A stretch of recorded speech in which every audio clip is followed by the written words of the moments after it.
pursuing a career in the medical field, and I've been admitted to Humanitas University in Italy for their medicine and surgery program. The thing about the entrance exam for Humanitas is it's slightly different from the entrance exam for other medical universities. It's more aptitude based.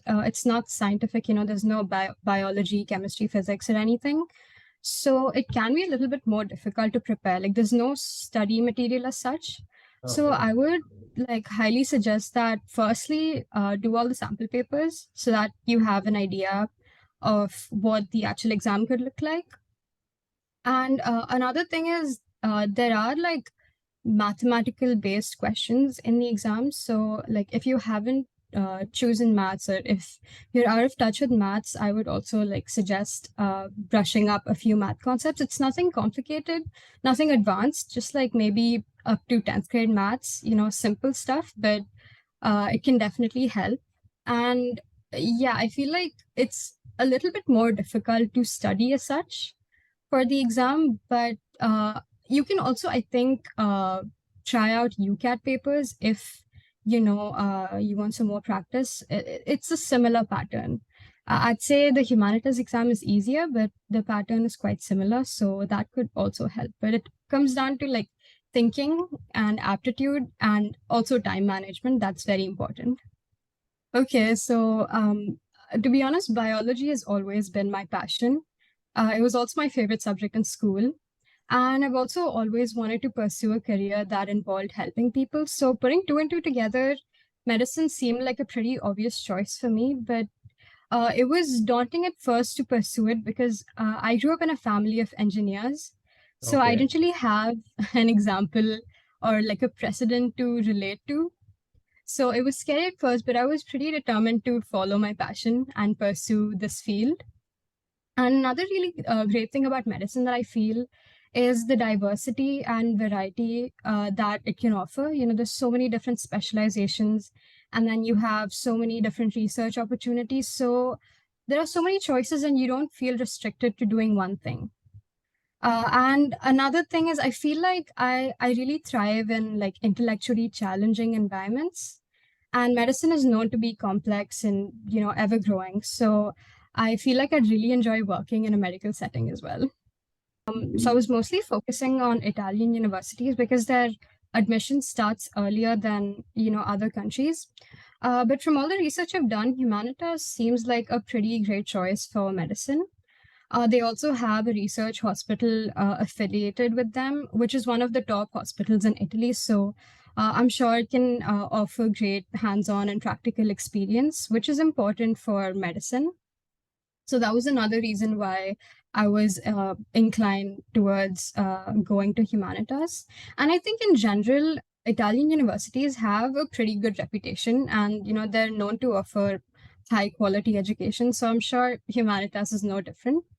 And I also got to meet some of the representatives of Humanitas, and they all seemed really welcoming, really nice. So yeah, I thought it would be a good choice.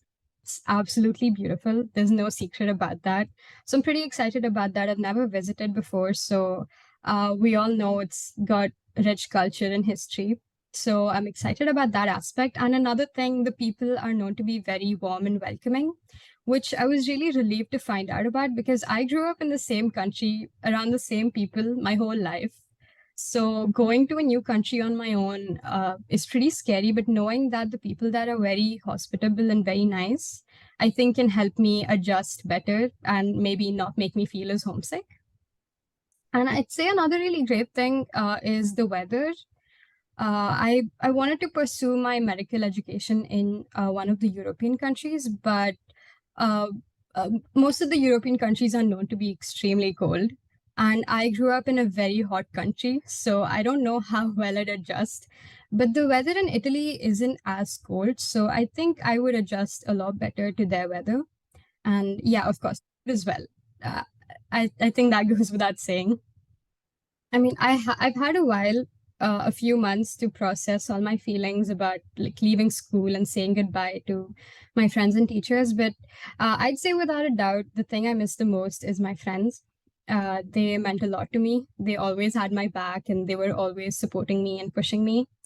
whenever I doubt myself, they were there for me, and they were always motivating me. So I still miss them a lot. I've still kept in touch, but it's obviously not the same as seeing them in school. But yeah, I'd say my friends, and there were definitely a lot of really great teachers in school as well that were constantly motivating me. So yeah, I do miss certain aspects of school even now. Sure. So, okay, to be completely honest, my gap year was kind of unexpected, and it wasn't completely something that I decided on. It just happened out of nowhere. But I've had the time to, explore certain interests that I didn't have the time to before. I have a lot more time now, so I get to, I'd say, grow and work on myself now. So I've been exploring a lot of new things. I love art and craft, so I've been learning how to knit and crochet. And I also love music, so I've been like trying to explore that more. And of course, there's also applying to universities, so that's also taken up a huge chunk of my time. But I have been trying to, try out new things this year. Okay, so I'd say firstly, doing your research individually is so important. Like, you might hear different things from different people, but you need to be able to form your own opinions about each university. So doing your own extensive research is very, very important. And I mean, not all sources online are reliable. So, if possible, I would highly suggest asking like current university students about their experience, because they're going to be honest about it. Then they're mostly happy to help. So, doing your own research is very important. And I'd say like when you're doing your own research as well, uh, I would suggest, going more in depth and looking at things like the course details and like the rules that the university follows, things like that. Rather than looking at the rank or anything like that, I would suggest looking at things that will matter more to you in your course. And obviously, other things like cost and, the place, area, whatever, all those things matter quite a bit as well. So, depending on what you're looking for, I'd say, it's important to focus on those specific details. And another thing I'd say is if you're in, if you have any doubts, always ask for help. That's also really important, because I remember I used to shy away from asking for help initially. Like the college application process can be confusing and complicated sometimes. So asking for help is really, really important. Especially like if you're applying through Gyanberry, like for me, I'd just write an email to the admissions team and I'd get prompt responses all the time. So that was very, very helpful. But even otherwise, ask your friends, ask university students, anyone you can, if you have any doubts or queries, because it can be a huge help. And you'll see that in most cases, people are more than happy to help. All you have to do is ask. So always ask for help. I'd also suggest that. And I'd say another thing is start early. That's also really important, giving yourself time so that you're not rushing through anything. You're able to make well-informed decisions, and you're not forced to choose whatever's left. If you procrastinate and if you start applying in the last minute, you might not be able to choose the universities that you want or the universities you're looking for. So starting early can be a huge advantage as well.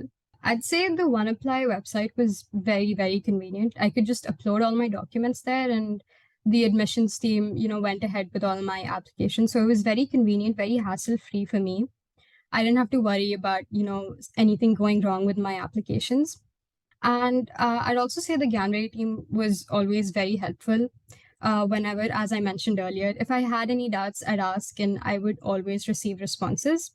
And you also I'd receive emails and updates about entrance exams or anything. So I was always kept on the loop about anything, even seminars. So that was also really great. And another thing, the OneApply website has study material, sample papers, and everything, which also greatly helped with the entrance exam.